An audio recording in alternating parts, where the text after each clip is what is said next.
Welcome to Kidmissing TV. I'm your host, Angelina Wilson. Today we're going to talk about the case of a little girl called Christmas Doe. Because she was found on December 21st, 1988. She was 2 feet 8 inches tall to 3 feet 1 inch tall. She weighed about 25 pounds. She was a black female ages 2 to 4. She had a knit shirt with a red pony and white thermal PJ bottoms. It looked to me in the pictures, and you'll see the pictures in my poster, that it was an outfit. The way she was found, and I know we touched on it a little bit, but somebody didn't want her found. She was in a suitcase filled with cement, placed in, she was in a duffel bag, placed in a suitcase filled with cement, wrapped in that silver duct tape, that really shiny stuff, and she was put into a console TV after all of that. Not to mention that there was a blanket and a plastic sheet wrapped around.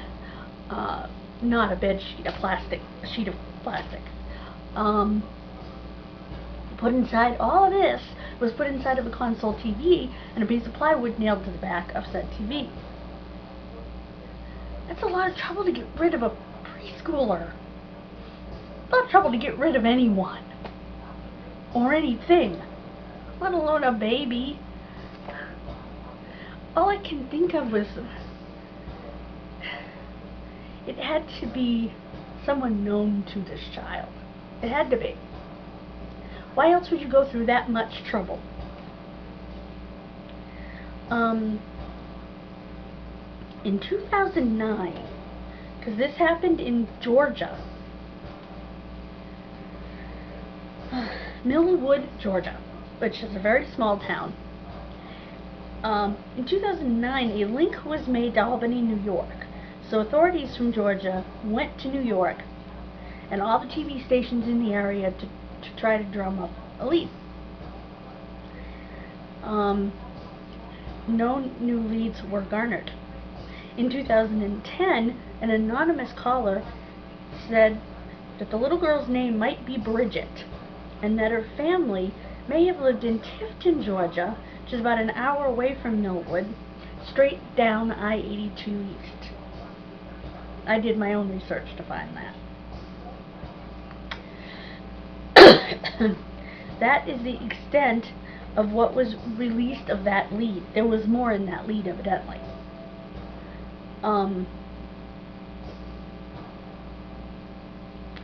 It was just insane what they did to hide that body.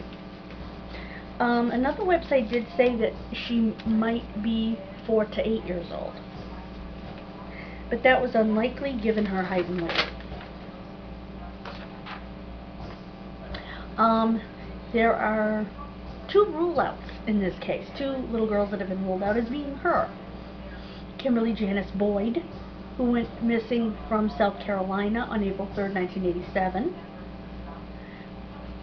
Bonita Karen Sanders, who went missing from Atlantic City, New Jersey on September 14th, 1986. Now, I don't know how long she had been inside the... I would assume not very long, given the fact that they had a height, a weight, things like that.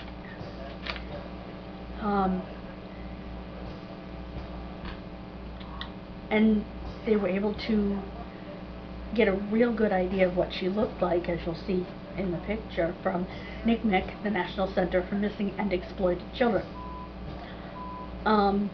Jane Doe's DNA is in the system, which is good.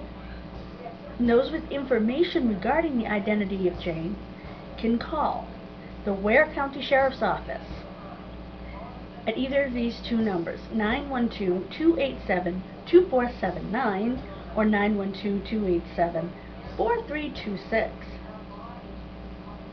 Or you can call them at 912-287-4327. I don't know why they have so many numbers.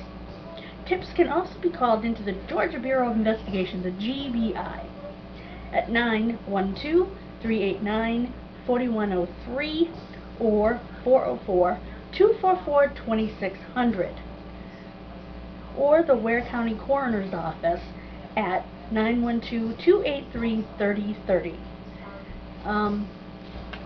That's a lot of numbers. So if you want to use one of those numbers, just pause the video as I'm giving them out and write it down. That's the best I can offer you. Now I printed out exactly how she was wrapped up because it's so weird. It truly is weird. Her body was wrapped first in a brown baby blanket, placed in a gym bag, then a cement-filled metal suitcase. The suitcase was wrapped with silver duct tape, encased in a plastic sheet, and hidden inside the television console, nailed shut with plywood, and placed on an isolated Ware County garbage dump. How did you go through so much freaking trouble for a baby? I mean, for anyone. I don't understand it.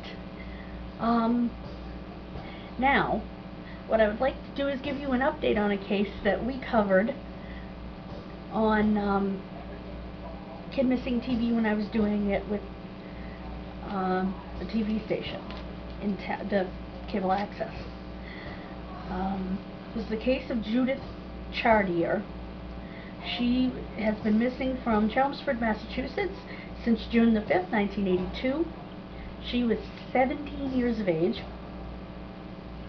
Her car, a Dodge Dart Swinger, was found in the Concord River in Chelmsford. She had last been seen at a party in Billerica on June 5th.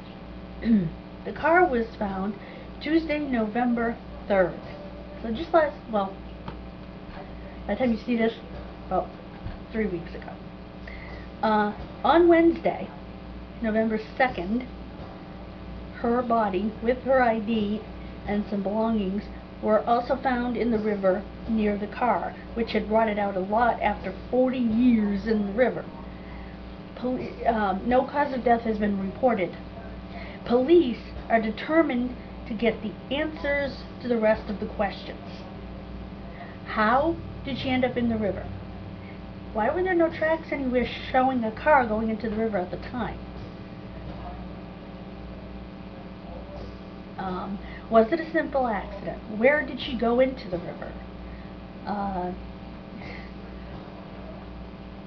All of those things. So they want to answer these questions for her family, and I certainly hope that they are able to, and I am so glad that her family, as I said on TikTok, and I'll get to that in a minute, can mark the 40th anniversary next June with a memorial and not with another question mark. Now, as I just mentioned, I am on TikTok.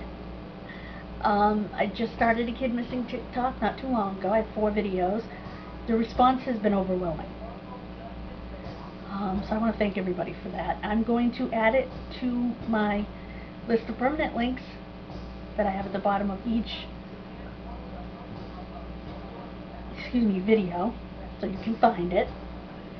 I can't even begin to thank everyone for following me there, for following me on Instagram to the point where they want to monetize me, which is blowing my mind. It was never about that, and it totally blew my mind when I got that offer yesterday. that I had achieved that level on there. Got a long way to go on here. But that's okay, because like I said, that was never what this was about. This was always about these kids. Anyway, next time we're going to talk about the case of Russell John Mort. Russell was 2 years old when he vanished from Wheatfield, New York on May 5th, 1982. I will see you then. Goodbye and God bless.